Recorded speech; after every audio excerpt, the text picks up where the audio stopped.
청취자 여러분 안녕하세요. 최근에 고프로 주가가 정말 믿기 힘들 정도로 하루 만에 70% 넘게 폭등했었죠. 네, 오늘 저희가 받은 이 고프로 밈 주식 급등 분석, 위험한 유행 자료 보면서요. 도대체 이게 무슨 일이었는지, 이게 뭘 의미하는지 좀 깊이 파고 들어볼까 합니다. 네, 안녕하세요. 정말 이례적인 급등이었죠. 그러니까요. 바로 본론으로 들어가 보면요. 이 자료에서도 지적하듯이 핵심은 이게 고프로의 신제품 발표라든가 실적 개선 같은 그런 펀더멘털 변화 때문이 아니었다는 거잖아요. 네, 맞습니다. 그게 가장 중요해요. 기업의 본질 가치와는 사실상 무관하게 주가가 움직였다는 거죠. 그럼 도대체 뭐가 이 주가를 그렇게 끌어올렸을까요? 자료에서 가장 큰 원인으로 지목하는 게 바로 밈 주식 현상입니다. 그러니까 소셜미디어나 레딧, 스톡 트위치 같은 온라인 커뮤니티 있잖아요.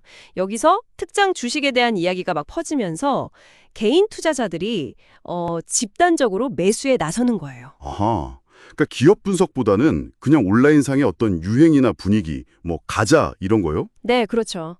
약간 그런 집단 심리, 소문, 이런 것들이 주가를 결정하는 거죠. 특히 이제 공매도 비율이 높은 좀 저가 주식에서 이런 현상이 두드러지고요.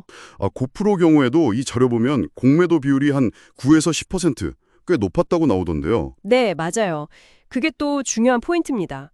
이게 그래서 그 쇼트 스퀴즈라는 거랑 연결되는 거죠. 그건 뭔가요?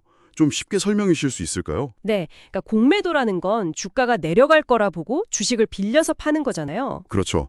하락에 베팅하는 거죠. 근데 예상과 다르게 주가가 막 오르기 시작하면 이 공매도 친 사람들은 손실이 커지니까 이걸 막으려고 어쩔 수 없이 주식을 다시 사야 해요. 이게 쇼커버링입니다. 빌린 걸 갚아야 하니까 네. 손해 보더라도. 네네. 그런데 고프로처럼 갑자기 개인 매수세가 확 몰려서 주가가 급등해버리면 이 공매도 투자자들이 완전 패닉 상태에 빠지는 거죠. 그래서 더 비싼 가격에도 막 주식을 사들이게 되고요. 바로 이 쇼커버링 매수세가 기존의 매수 열기에 기름을 붓는 격이 되는 겁니다. 그래서 주가 상승이 더 폭발적으로 일어나는 현상? 이걸 쇼트 스퀴즈라고 부릅니다. 와, 공매도 세력이 오히려 주가 폭등을 부추기는 상황이 되는 거군요. 아이러니하네요. 맞습니다. 아주 전형적인 패턴이죠. 과거에 그 게임스탑이나 AMC 사례에서도 정말 똑같은 일이 있었거든요. 맞아요. 그때도 정말 대단했죠.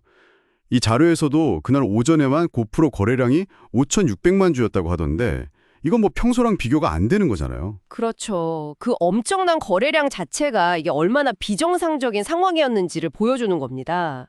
전통적인 투자 방식과는 완전히 다른 거죠. 온라인 커뮤니티의 힘이랄까요? 그런 개인 투자자들의 영향력이 정말 커졌다는 걸 보여주는 사례고요. 근데 정말 중요한 건 다시 한번 강조하지만 이런 급등이 기업의 본질적인 가치와는 아무 상관이 없다는 거잖아요. 네, 바로 그겁니다. 사실 그게 제일 위험한 부분이죠. 펀더멘털 개선 없이 그냥 단기적인 유행이나 심리로만 주가가 움직이는 거니까요. 변동성이 극도로 클 수밖에 없어요. 이 자료에서도 고프로 주가가 사실 지난 5년간 68%나 하락한 상태였다. 이렇게 지적하더라고요.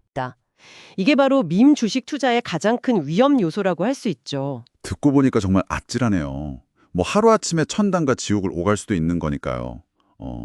게다가 이런 현상이 이제 북미뿐 아니라 우리 한국 증시에서도 얼마든지 나타날 수 있다고 하니까 투자자분들의 입장에서는 정말 기업의 본질 가치를 보는 눈, 이게 더 중요해지는 것 같습니다. 맞습니다. 시장 분위기에 휩쓸리지 않는 중심이 필요하죠. 자, 그럼 오늘 이야기를 좀 정리해보면요.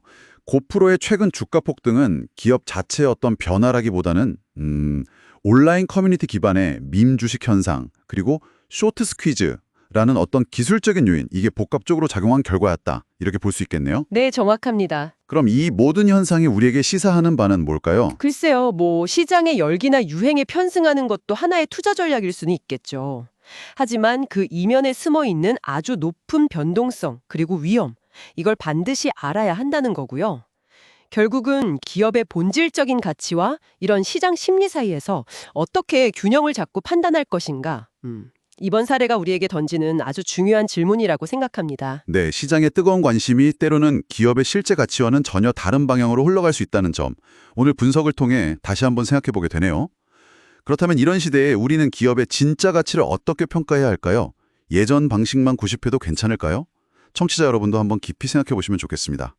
네, 오늘은 여기까지 하고요. 다음번 탐구에서 또 다른 흥미로운 주제로 찾아뵙겠습니다. 감사합니다. 네, 감사합니다.